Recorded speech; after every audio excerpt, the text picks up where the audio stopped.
மத்திய கிழக்கில் என்ன நடந்து கொண்டிருக்கிறது? அண்மைத்து கிடைத்திருக்கக்கூடிய தரவுகளின் பிரகாரம் ஈரான் தூதருக்கு லண்டனில் சமன் வழங்கப்பட்டிருப்பதாக தெரிய வருகிறது. மத்திய கிழக்கில் நிலவும் பதற்றத்தை ஈரான் வேண்டுமென்று அதிகரிப்பதாக குற்றம் சாட்டி லண்டனில் உள்ள ஈரான் தூதரை பிரிட்டன் அரசு நேரில் அழைத்து தனது கண்டனத்தை பதிவு செய்துள்ளது. சமன் விடுத்த பிரித்தானியாவினுடைய மத்திய கிழக்கு விவகாரங்களுக்கான அமைச்சர் கமைஸ் பால்கனர் ஈரான் தூதர் சையத் அலி மூசாவியை புதன்கிழமை நேரில் அழைத்து எச்சரித்துள்ளார். அத்துமீறிய நடத்தைகள் ஒட்டுமொத்த பிராந்தியத்தையும் ஒரு பெரிய போருக்குள் தள்ளும் அபாயம் இருப்பதாக பிரிட்டன் வெளியுறவு அமைச்சகம் தெரிவித்துள்ளது. அதே நேரம் முன்னதாக ஈரான் மீதான முதல் கட்ட தாக்குதல்களை பிரிட்டனில் உள்ள இராணுவ தளங்களிலிருந்து நடத்த அமெரிக்காவுக்கு பிரதமர் அனுமதி மறுத்திருந்தார். இதற்காக அமெரிக்க அதிபர் டொனால்ட் ட்ரம்ப் பிரதமரை பகிரங்கமாக விமர்சித்திருந்தார் என்பதும் குறிப்பிடத்தக்கதாகும். இந்த நிலையில் இப்போது ஈரானுடைய பிரித்தானிய தூதருக்கு அழைப்பு விடுக்கப்பட்டு கடுமையான கண்டனம் விதிக்கப்பட்டிருக்கிறது என்பதை தெரிவித்துக் கொள்ளலாம். அதே நேரம் ஐக்கிய நாடுகள் சபையினுடைய ஒரு தகவல் கிடைக்கப்பட்டிருக்கிறது. போர் தொடங்கிய முதல் 2 நாட்களில் டெஹ்ரானில் இருந்து 1 லட்சம் பேர் வெளியேறியிருக்கிறார்கள். ஈரான் மீது அமெரிக்கா மற்றும் ஸ்டீல் நடத்திய வான்வெளி தாக்குதல்களை தொடர்ந்து கடந்த வார இறுதியில் முதல் 2 நாட்களில் மட்டும் சுமார் 1 லட்சம் மக்கள் தலைநகர் டெஹ்ரானை விட்டு வெளியேறியுள்ளதாக ஐக்கிய நாடுகள் சபை தெரிவித்துள்ளது. இதுகுறித்து ஐநாவின் அகதிகள் முகமை வெளியிட்டுள்ள கள நிலவர அறிக்கையில் ஈரானில் தாக்குதல் தொடங்கிய முதல் 2 நாட்களில் மட்டும் 1 லட்சம் பேர் டெஹ்ரானை விட்டு பாதுகாப்பான இடங்களுக்கு சென்றுள்ளதாக மதிப்பிடப்பட்டுள்ளது. அதே நேரம் இன்னும் ஒரு தகவல் கிடைக்கப்பட்டிருக்கிறது. லெபனானில் ஐக்கிய நாடுகள் சபையினுடைய அமைதிப்படை கவலை இஸ்ரேலிய இராணுவத்தின் வெளியேற்ற உத்தரவு மற்றும் தரைவழி ஊடுருவல் என்பது தொடர்வதாக சொல்லியிருக்கிறார்கள். தெற்கு லெபனானில் ஐக்கிய நாடுகளினுடைய இடைக்கால அமைதிப்படை தனது கட்டுப்பாட்டில் உள்ள பகுதிகளில் இருந்து மக்களை வெளியேறுமாறு இஸ்ரேலிய இராணுவம் பிறப்பித்துள்ள உத்தரவு குறித்து தனது கடுமையான கவலையை வெளிப்படுத்தியுள்ளது.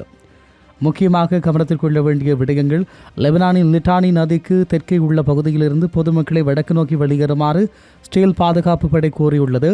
இந்த பகுதி ஐக்கிய நாடுகள் சபையினுடைய அமைதிப்படையின் நேரடி கண்காணிப்பில் உள்ள இடமாக காணப்படுகிறது என்பது குறிப்பிடத்தக்கது.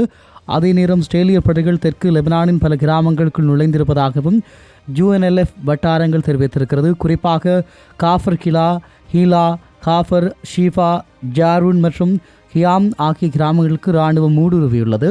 எல்லைப் பகுதியில் சுமார் 6 கிலோமீட்டர் தொலைவில் உள்ள கியாம் பகுதி வரை இஸ்ரேலிய படைகள் முன்னேறியுள்ளன. ஹிஸ்புல்லா அமைப்பினருக்கு எதிராக ஒரு பாதுகாப்பான தாங்கல் மண்டலத்தை உருவாக்குவதற்காக லெபனானுக்குள் கூடுதல் இடங்களை கைப்பற்றுமாறு இஸ்ரேலிய பாதுகாப்பு அமைச்சர் ஸ்டேல் காட்ஸ் நேற்று உத்தரவிட்டிருந்தார் என்பது குறிப்பிடத்தக்கதாக இருக்கிறது. இப்படி ஒரு செய்தி கிடைக்கப்பட்டிருக்கக்கூடிய நிலையில் இன்னும் ஒரு செய்தி வெள்ளை மாளிகை செய்தி தொடர்பாளர் சொல்லியிருக்கிறார். ஈரான் மீதான தாக்குதலுக்கு அமெரிக்க மக்கள் ஆதரவளிப்பதாக ட்ரம்ப் நம்புவதாக சொல்லியிருக்கிறார். வெள்ளை மாளிகையின் செய்தி தொடர்பாளர் கரோலின் லெவிட் செய்தியாளர்களிடம் பேசுகின்ற போது ஈரான் மீதான அமெரிக்க இஸ்ரேல் போருக்கு அமெரிக்காவிற்குள் போதிய வரவேற்பு இல்லை என்ற கேள்விக்கு பதிலளித்த லெவிட், இந்த அறையில் இருப்பவர்கள் உருவாக்கும் தவறான செய்தி தலைப்புகளுக்கு அப்பால் தனது நடவடிக்கை நியாயமானது என்பதை புரிந்து கொள்ளும் அளவுக்கு அதிபர் ட்ரம்ப் புத்திசாலி என குறிப்பிட்டிருக்கிறார். அவர் மேலும் குறிப்பிடுகிற போது, ஈரான் என்பது கடந்த 47 ஆண்டுகளாக அமெரிக்காவையும் நமது நட்பு நாடுகளையும் நமது மக்களையும் அச்சுறுத்தி வரும் ஒரு ஆபத்தான பயங்கரவாத ஆட்சி. இதை உணர்ந்தும் கொள்ளும் அளவுக்கு அமெரிக்க மக்கள் புத்திசாலிகள் என்றும் குறிப்பிட்டிருக்கிறார். கொல்லப்பட்ட ஈரானிய தலைவர்களை தொடர்ந்து பயங்கரவாதிகள் என குறிப்பிட்ட லெவிட், இந்த கொடூரமான பயங்கரவாதிகளை கொள்வதே அமெரிக்காவுக்கு நல்லது, இது உலக பாதுகாப்புக்கான இடமாக மாற்றும் என்பதில் எந்த மாற்று கருத்தும் இல்லை என அழுத்தமாக குறிப்பிட்டிருக்கிறார். அதே நேரம் இன்னும் ஒரு அதிரடியான செய்தி வெளியாக இருக்கிறது. அமெரிக்காவின் மிரட்டலுக்கு பணிந்ததா ஸ்பெயின்? ஈரான் தாக்குதலுக்கு ஒத்துழைக்க சம்மதம் என்ற செய்தி வெளியாக இருக்கிறது. ஸ்பெயின் நாட்டுடன் அனைத்து வர்த்தக உறவுகளையும் துண்டித்து விடுவேன் என அமெரிக்க ஜனாதிபதி டொனால்ட் ட்ரம்ப் மிரட்டல் விடுத்ததை தொடர்ந்து மத்திய கிழக்கில் அமெரிக்கா நடத்தி வரும் இராணுவ நடவடிக்கைக்கு ஒத்துழைக்க ஸ்பெயின் ஒப்புக்கொண்டுள்ளதாக வெள்ளை மாளிகை தெரிவித்திருக்கிறது. இதுகுறித்து வெள்ளை மாளிகையின் செய்தி தொடர்பாளர் கரோலின் லெவிட் கூறுகையில், ஸ்பெயினை பொறுத்தவரை அதிபரின் நேற்றைய எச்சரிக்கையை அவர்கள் மிக தெளிவாக புரிந்து கொண்டார்கள் என்று நினைக்கிறேன். கடந்த சில மணி நேரங்களில் அவர்கள் அமெரிக்க இராணுவத்துடன் ஒத்துழைக்க சம்மதித்திருக்கிறார்கள். தற்போது அமெரிக்க இராணுவம் தனது ஸ்பெயின் நாட்டு பிரதிநிதிகளுடன் ஒருங்கிணைப்பு பணிகளை மேற்கொண்டு வருகிறது என அவர் குறிப்பிட்டிருக்கிறார். முன்னதாக ஐக்கிய நாடுகள் சாசனத்திற்கு அப்பாற்பட்ட எந்தவொரு தாக்குதலுக்கும் ஸ்பெயினில் உள்ள இராணுவ தளங்களை பயன்படுத்த அமெரிக்காவை அனுமதிக்க மாட்டோம் என ஸ்பெயின் வெளியுறவு அமைச்சர் ஜோஸ் மேனுவல் அல்பிராஸ் கூறியிருந்தார். இதற்கு பதிலடியாக ஸ்பெயினுடனான அனைத்து வர்த்தகத்தையும் நிறுத்துவேன் என செவ்வாயன்று ட்ரம்ப் பகிரங்கமாக எச்சரித்திருந்தார். வெள்ளை மாளிகையின் இந்த அறிவிப்பு குறித்து ஸ்பெயின் அரசிடமிருந்து இதுவரை அதிகாரப்பூர்வமான எந்த தகவல்களும் வரவில்லை என்பதும் குறிப்பிடத்தக்கதாகும். அதே நேரம் அமெரிக்காவின் விமர்சனம், ஈரானில் பாராட்டு, ஸ்பெயின் அதிரடி நிலைப்பாடு என்ற ஒரு செய்தியும் வந்திருக்கிறது. ஈரான் மீதான அமெரிக்க தாக்குதல்களுக்கு தனது நாட்டின் இராணுவ தளங்களை பயன்படுத்த அனுமதிக்க மறுத்த ஸ்பெயினை ஈரான் அதிபர் மசூத் செபஸ்கியான் வெகுவாக பாராட்டியிருக்கிறார். அவர் பாராட்டிய ஒரு சில மணி நேரங்களில் அமெரிக்காவுக்கு ஆதரவு வழங்குவதாக ஸ்பெயின் அறிவித்திருப்பதாக வெள்ளை மாளிகை அறிவித்திருக்கிறது. குறிப்பாக ஈரான் அதிபர் எக்ஸ் தளத்திலே பதிவிட்டிருக்கக்கூடிய பதிவு, மேற்கத்திய நாடுகள் இன்னும் அறநெறிகளும் வெளிப்படைந்த மனசாட்சியும் உயிர்ப்புடன் இருப்பதை ஸ்பெயினின் இந்த நிலைப்பாடு காட்டுகிறது என குறிப்பிட்டிருக்கிறார். ஈரானுக்கு எதிரான இராணுவ ஆக்கிரமிப்பை எதிர்த்த ஸ்பெயின் அதிகாரிகளுக்கு அவர் தனது நன்றியை தெரிவித்திருக்கிறார். அதே நேரம் பிரதமர் பெட்ரோ சான்செலின் உரை, யாரோ ஒருவரின் பழிவாங்கும் நடவடிக்கைக்கு அஞ்ச வேண்டும் என்பதற்காக நமது விழுமியங்களுக்கும் நலன்களுக்கும் எதிராக உலகுக்கு தீங்கு விளைவிக்கும் அமையும் ஒரு செயலுக்கு நாம் உடந்தையாக இருக்கப் போவதில்லை என ஸ்பெயின் பிரதமர் தொலைக்காட்சி உரையில் திட்டவட்டமாக தெரிவித்திருக்கிறார். ஸ்பெயின் இந்த மறுப்பை தொடர்ந்து அந்த நாட்டுடனான வர்த்தக உறவை துண்டிப்பதாக அமெரிக்க ஜனாதிபதி டொனால்ட் ட்ரம்ப் மிரட்டல் விடுத்திருக்கக்கூடிய நிலையில் இவையெல்லாம் முக்கியம் பெறுகிறது என்று சொன்னாலும் ஒரு சில மணி நேரங்களில் வெள்ளை மாளிகையினுடைய அறிவிப்பு சகலவற்றையும் தவிடுபடியாக்கியிருக்கிறது என்று கூட சொல்லிக் கொள்ளலாம். அதே நேரம் ஈரானுக்கு ஆதரவு தெரிவித்ததற்காக பஹ்ரைனின் 4 பேர் கைது செய்யப்பட்டிருக்கிறார்கள். இவர்களுக்கு எதிராக தேச துரோக வழக்கு பதிவு செய்யப்பட்டிருக்கிறது. பஹ்ரைன் நாட்டின் மீது ஈரான் நடத்திய தாக்குதல்கள் தொடர்பிலான காட்சிகளை பகிர்ந்ததோடு ஈரானுக்கு ஆதரவு தெரிவிக்கும் வகையில் நடந்து கொண்டதற்காக 4 பேரை பஹ்ரைன் காவல்துறை கைது செய்திருக்கிறது. ஈரான் நடத்திய தாக்குதல்களின் பின்விளைவுகள் மற்றும் சேதங்களை வீடியோ எடுத்து பதிவிட்டது, தாக்குதல் நடத்திய ஈரான் மீது அனுதாபம் காட்டியது மற்றும் இராணுவ தளங்களை படம் பிடித்தது ஆகிய காரணங்களுக்காக இவர்கள் கைது செய்யப்பட்டிருக்கிறார்கள்.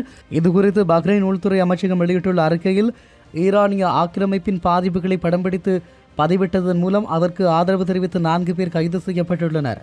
இராணுவ முக்கியத்துவம் வாய்ந்த இடங்களை படம் பிடித்து நாட்டின் மீதான தேச துரோகமாகும் என குறிப்பிட்டிருக்கின்றார். அதே நேரம் அமெரிக்கா மற்றும் ஈரான் இடையே ரகசிய பேச்சுவார்த்தையா, நெதன்யாகுவின் நேரடி விசாரணை இடம்பெறுவதாக தகவல்கள் வெளியாகி இருக்கிறது. அமெரிக்காவின் ட்ரம்ப் நிர்வாகம் ஈரானிய அதிகாரிகளுடன் ரகசியமாக தொடர்பில் இருப்பதாக வந்த தகவலை அடுத்து இஸ்ரேல் பிரதமர் பெஞ்சமின் நெதன்யாகு வெள்ளை மாளிகையிடம் விளக்கம் கேட்டிருக்கிறார். அக்யூஸ் அறிக்கை, அதாவது அமெரிக்கா செய்தி நிறுவனமான அக்யூஸ் பெயர் குறிப்பிட விரும்பாத 2 அதிகாரிகளை மேற்கோள் காட்டி அந்த செய்தியை வெளியிட்டிருக்கிறது. போர் நிறுத்த சாத்தியக்கூறுகள் குறித்து விவாதிக்க ட்ரம்ப் நிர்வாகம் ஈரானிய அதிகாரிகளுடன் தொடர்பில் இருக்கலாம் என இஸ்ரேலிய உளவுத்துறைக்கும் தகவல் கிடைத்திருக்கிறது. இந்த தகவலின் உண்மைத்தன்மையை அறிய கடந்த திங்கட்கிழமை நெதன்யாகு நேரடியாக வெள்ளை மாளிகையை தொடர்பு கொண்டு பேசியிருக்கிறார். நெதன்யாகுவின் முதுகுக்கு பின்னால் அமெரிக்கா ஈரானுடன் எந்த பேச்சுவார்த்தையிலும் ஈடுபடவில்லை என்று வெள்ளை மாளிகை அவருக்கு பதிலளித்ததாக அந்த செய்தி நிறுவனம் தெரிவித்திருக்கிறது. அதேபோல லெபனானில் இஸ்ரேல் தாக்குதல், 72 பேர் பலி, 83,000க்கும் அதிகமானோர் இடப்பெயர்வு என்ற செய்தியும் வெளியாகி இருக்கிறது. இஸ்ரேல் மற்றும் ஹிஸ்புல்லா அமைப்புகளுக்கு இடையிலான கடந்த திங்கட்கிழமை தொடங்கிய இந்த புதிய கட்ட போரில் லெபனான் முழுவதும் இதுவரை 72 பேர் கொல்லப்பட்டுள்ளதாக அந்த நாட்டு சுகாதார அமைச்சகம் அதிகாரப்பூர்வமாக அறிவித்திருக்கிறது. திங்கள் அதிகாலை முதல் நடத்தப்பட்ட தாக்குதல்களில் 72 பேர் மரணமடைந்திருக்கிறார்கள். மேலும் 437 பேர் படுகாயமடைந்திருக்கிறார்கள். போரினால் தங்கள் வீடுகளை விட்டு வெளியேறிய அரசின் அதிகாரப்பூர்வ தற்காலிக முகாம்களில் தஞ்சமடைந்தவர்களின் எண்ணிக்கை 83,847 அதிகரித்திருக்கிறது என லெபனான் சமூக நலத்துறை அமைச்சர் தெரிவித்திருக்கிறார். ஈரானின் உச்ச தலைவர் அயத்துல்லா அலி கமேனி கொல்லப்பட்டதற்கு பதிலடியாக ஹிஸ்புல்லா அமைப்பு இஸ்ரேல் மீது ட்ரோன் மற்றும் ஏவுகணை தாக்குதல்களை தொடங்கியது. இதன் விளைவாக இஸ்ரேல் தற்போது லெபனானின் பல்வேறு பகுதிகளில் வான்வழி தாக்குதல்களை தீவிரப்படுத்தியுள்ளது. அதே நேரம் பக்தாத் விமான நிலையத்தில் மீண்டும் ட்ரோன் தாக்குதல் அமெரிக்க தலைமை இலக்கா என்ற கேள்வியும் எழுந்திருப்பதாக சொல்லப்படுகிறது. பக்தாத் சர்வதேச விமான நிலையத்தை குறிவைத்து ஏவப்பட்ட மேலும் 2 ஆளில்லா விமானங்கள் சுட்டு வீழ்த்தப்பட்டுள்ளதாக ஈராக் பாதுகாப்பு வட்டாரங்கள் தெரிவிக்கிறது. செவ்வாய்க்கிழமை இரவு ஒரு ட்ரோன் சுட்டு வீழ்த்தப்பட்ட சில மணி நேரங்களிலேயே இன்று மீண்டும் 2 ட்ரோன்கள் விமான நிலையத்தின் வான்பரப்பில் ஊடுருவியுள்ளன. இந்த தாக்குதலில் உயிரிழப்புகளோ அல்லது கட்டிட சேதங்களோ ஏற்படவில்லை என ஈராக் அதிகாரிகள் உறுதிப்படுத்தியுள்ளனர். இந்த விமான நிலைய வளாகத்திற்குள் அமெரிக்க தூதரக அதிகாரிகள் தங்கியுள்ள இராணுவ தளம் உள்ளது. ஈரானிய ஆதரவு குழுக்களின் முக்கிய இலக்காக இந்த தளம் நீண்ட காலமாக இருந்து வருகிறது.